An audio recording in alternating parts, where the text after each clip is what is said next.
My sister told my parents I was sleeping with her best friend, and now they think I'm ruining her life. So this all started yesterday when I, 22F, had a date planned with a guy.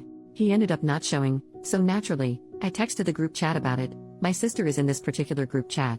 I'm guessing my sister Sarah, 26F, told her best friend, Jay, 27M, about it because a few minutes later Jay texted me to ask if I was okay. I told him yes, just a little disappointed since I was pretty excited to try that particular restaurant. He said that he would pick me up at noon the next day so we could go eat there. I told him it wasn't necessary, but he insisted, so I agreed, not really thinking anything of it. Well, today he took me out as promised, and while we were eating, Sarah FaceTimed Jay. When he didn't answer, she called again. And again. He answered the fourth call and asked her what was going on. She said that she was just checking up on us and told me to call her later. Later ended up being almost 8 o'clock. Jay and I spent the rest of the day together, hunting down some collectible dolls we both like and trying different dessert spots along the way. On the way back to my apartment, Jay asked me to change the music on his phone. When I opened it, I saw that my sister had called him about 30 times throughout the day and texted him across multiple different apps. Jay put his phone on Do Not Disturb after lunch, so it made sense why he didn't see those notifications. Once he dropped me off, I called my sister and asked her if everything was alright. She said yes and asked if I had forgotten to call her back sooner. I told her that I was out with Jay, so I didn't get the chance and figured it could wait since she didn't call me. She hung up, and a few minutes later, I got a call from my mom. She sounded angry and told me that I should be ashamed of myself.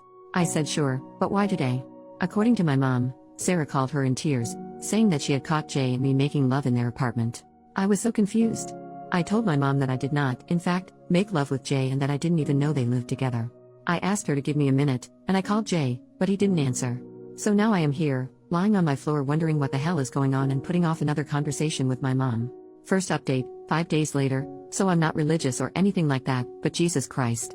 Thank you, everyone, for your kind words and support. I don't know what to do with myself. Also, I meant to post an update yesterday, but my friend asked me to go watch the Miguel O'Hara movie with her, and then I just forgot. Sorry about that. I wanted to clear up some confusion before the update. On my original post, when my mom told me that Sarah and Jay shared an apartment, I said, I didn't even know they lived together. Those were my verbatim words to her because, last I knew, Sarah had a roommate and Jay lived alone. I was right, that's still the case. Sorry I wasn't clear about that. I'm bad at expressing myself sometimes. Another thing was people wondering how Jay found out about my date, or lack thereof. According to him, he was hanging out with a few of his friends, including my sister, and she told him about it in a joking way. Some people also asked why I went out with Jay if I knew my sister liked him. I didn't know. Just because I talk to my sister doesn't mean she talks to me the same way. If I had known, I would have talked to her about it first because I know from past experience that my sister is a jealous person. Anyway, last night was a doozy. Jay called me back and said he was going to stay at a friend's because he would feel safer with company.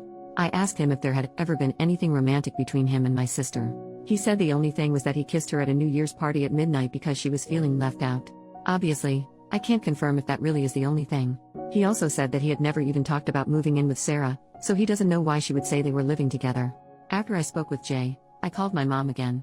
She still sounded pissed, but this time I could hear my sister crying in the background and my dad yelling to get our butts over there, our being Jay and me, presumably. As I told my mom earlier, I didn't have Jay's butt, and I don't like to drive at night, so I told them I would go the next morning. That also gave me time to gather any evidence I could to prove my innocence. Jay even sent me a copy of his lease to prove that he and Sarah do not live together. I went to my parents alone because Jay has a job. As soon as I arrived, my parents started yelling at me.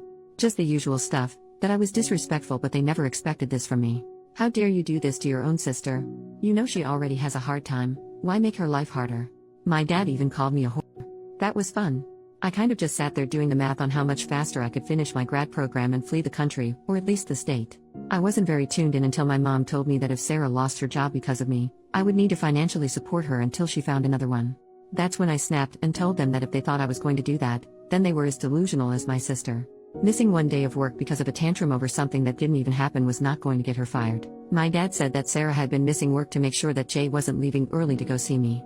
I found out my sister also told them that Jay was missing a lot of work, so he wasn't taking enough home for their bills, and they had been sending her rent money for months. I told them it wasn't true and showed them the lease Jay sent, which clearly stated the day the lease started and when it ends. It also had his address, which is not the same as Sarah's. My mom brought Sarah out of her room, where she had apparently been this entire time, and told her to explain herself. Sarah said that he probably got that other apartment so that he could be closer to me when he went on supposed business trips. First of all, Jay is a software developer. I don't know what business trips he would go on. Second, nice way to find out that my sister doesn't even know where I live, because Jay's apartment is almost an hour away from mine. I showed my parents that on Google Maps, and they finally started to believe me. Sarah started crying and calling me a liar. My dad told me that even if what I said was true, I shouldn't have been so hard on Sarah, and that as her sister, I should be helping her when she's having a rough time like this. I told him I wasn't a therapist, but if she ever decided to get help, I would pitch in. I left after that. There was nothing else I needed to say, and there was no point in waiting on an apology. My dad looked uncomfortable, and my mom was too busy consoling my sister to notice me leaving. I haven't talked to them since.